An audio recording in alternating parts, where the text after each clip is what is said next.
And we are now with Daniel on line 2. Monologued long enough. Daniel, sorry about Shut that. the hell up, Wagner. Daniel, hello. Hi, can you hear me? Yes, we can hear you. we can hear you. All right, cool. Sorry, that was confusing before. Yeah, We're instead sorry. of... Blame him. I feel... I just wanted to ask you guys a question. What do you think about people who say that if you don't believe in God, your life has no purpose or meaning or the reason, or if this existence isn't intelligently designed, then it's an accident or a mistake? If I were you, I would read Bertrand Russell's The Conquest of Happiness.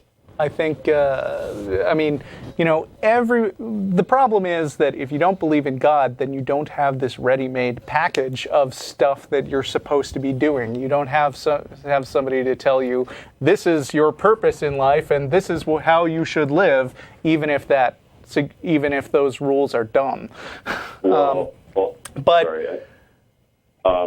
I'm the one that decides what I do in life and what my purpose is. That's you what decide what you do in life, not some divine being. I mean, I can't see why theists think they have to have a God to give them purpose and meaning. Right. And I think the best answer to that is to just laugh at them, and go on living your life and enjoying the things that life has to offer, and working to better yourself and have fun and pass on a legacy to your kids. So yeah, or you can just show who cares them what they think. Yeah, that is, or you can just show them outright that isn't true. I mean, someone says, "Well, your life is just meaningless." You can just point to your life, and presumably, if it isn't meaningless, and say, "But look, it is not so. Right. I have And a career that I love. I have a family that I love." And if you're feeling feisty, you could ask, what is the purpose to life if all it is about is pleasing this tyrannical,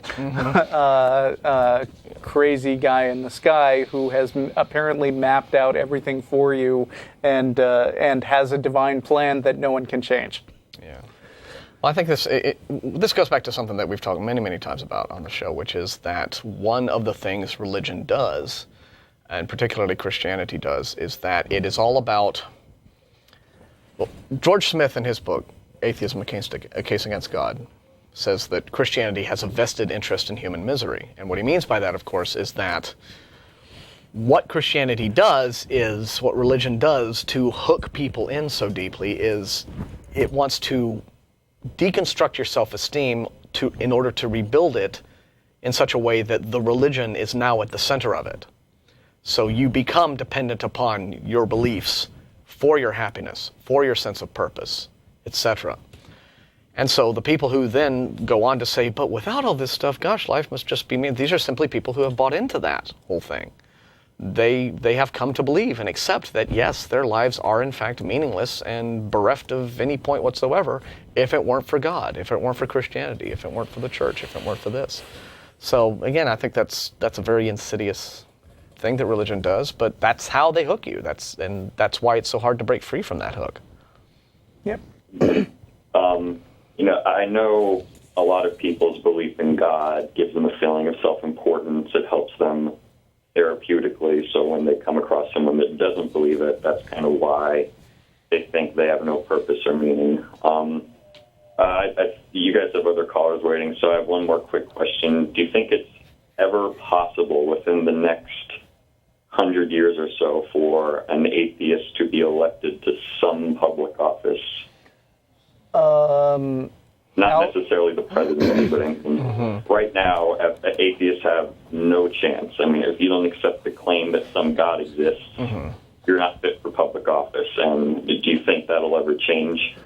I'm going to say outlook cloudy, ask again later. Yeah. But then on the other hand, I will cheerfully do what the Christians do and say, sure, 100 years from now, an atheist will be elected president. No, at some point, but this is how you do prophecy. Wrong, try and hold me accountable. This is how we do the prophecy. We don't set a time frame. We just say it will happen. Yes, and then, eventually. And at a certain point, right? Well, never say never, right? But here we are now on the cusp of possibly... If the court case goes well, we may very soon have nationwide same-sex marriage legalized, and this was certainly not something that would have been imagined even remotely possible as recently as a decade ago. So We have an African-American president. This was not something that people would have thought possible long So ago. I'm pretty sure there will be a woman president before there is a gay or atheist president, That's but I don't know probably- which of the other two will come first. I'm going to hold you to that prophecy. Yeah. So, right. I mean, who knows? Eventually, maybe. Yeah. Just attitudes do change. So.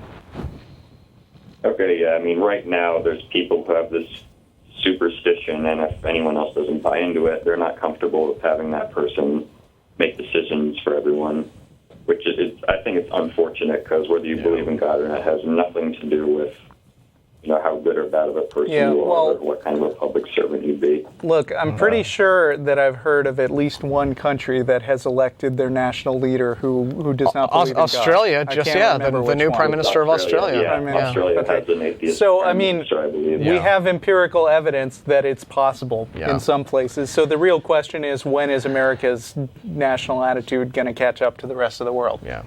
Or when is the rest of the world going to catch up to super progressive Australia? Although, again, she just disappointed a whole lot of people down there by coming out against the same-sex marriage thing. There will which be is probably her own there will be political other preference. presidents. But it's still, yeah. So anyway, yes, we both prophesy that it will happen at some point. Okay. Well, we're not non-profits. I'm going to let you guys move on. Okay. Well, thank you for your call.